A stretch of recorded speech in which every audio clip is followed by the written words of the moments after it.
Plaintiff commenced this action to recover $12,000 paid to defendant as a down payment pursuant to a written contract for the purchase of real property which was never conveyed. Defendant, proceeding pro se, served an answer containing only a general denial. Plaintiff then served a notice to admit, asking defendant to admit or deny inter alia his receipt of the down payment. After expiration of a 60-day extension of time to respond requested by defendant, plaintiff moved for summary judgment based upon the pleadings, the fully executed contract calling for payment of $12,000 as a deposit now, the notice to admit, and his counsel's affirmation that defendant had failed to respond to the notice to admit. Supreme Court rejected defendant's argument that there is a question of fact as to whether the plaintiff paid the $12,000 and granted summary judgment in plaintiff's favor.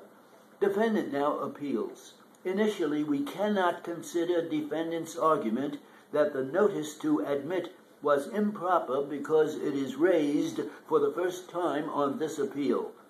Were we to do so, we would find that as a result of defendant's unexcused neglect to respond to the notice within either the original 20-day period or the 60-day extension, or to timely seek relief from its allegedly improper request, Supreme Court properly considered defendant to have admitted all of the statements in the notice to admit. Defendant also challenges the sufficiency of plaintiff's moving papers because they include only an affirmation by plaintiff's counsel who lacked personal knowledge of whether the down payment was made. Plaintiff's counsel did, however, have personal knowledge of defendant's failure to respond to the notice to admit.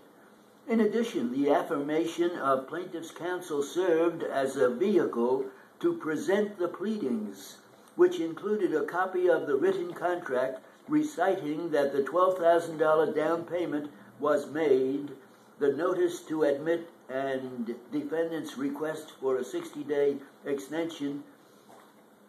These admissions established prima facie plaintiff's right to summary judgment, as the only factual assertion offered in opposition by defendant was the general denial in his verified answer.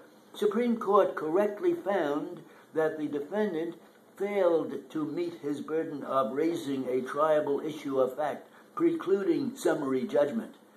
In this case, however, appeal was from a decision of the Workers' Compensation Board. We affirm the employer first contends that the illegal employment award is barred by the 2-year statute of limitations applicable to workers' compensation cases.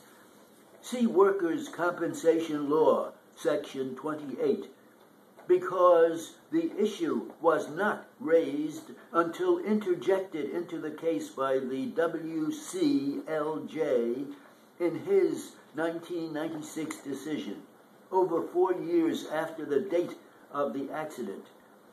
But the claimant must file a separate claim to obtain double compensation under Workers' Compensation Law, Section 14A, which is subject to a limitation period independent of that of the underlying claim for benefits. See Workers' Compensation Law, Section 14A, paren 1. See also Workers' Compensation Law, Section 28. The right to claim compensation shall be barred unless within 2 years after the accident a claim for compensation shall be filed. Emphasis supplied. This, thus, we cannot conclude, and the board's contrary interpretation of the statute is irrational. Claimant's argument that the illegal employment award is barred by the doctrine of laches is equally unpersuasive.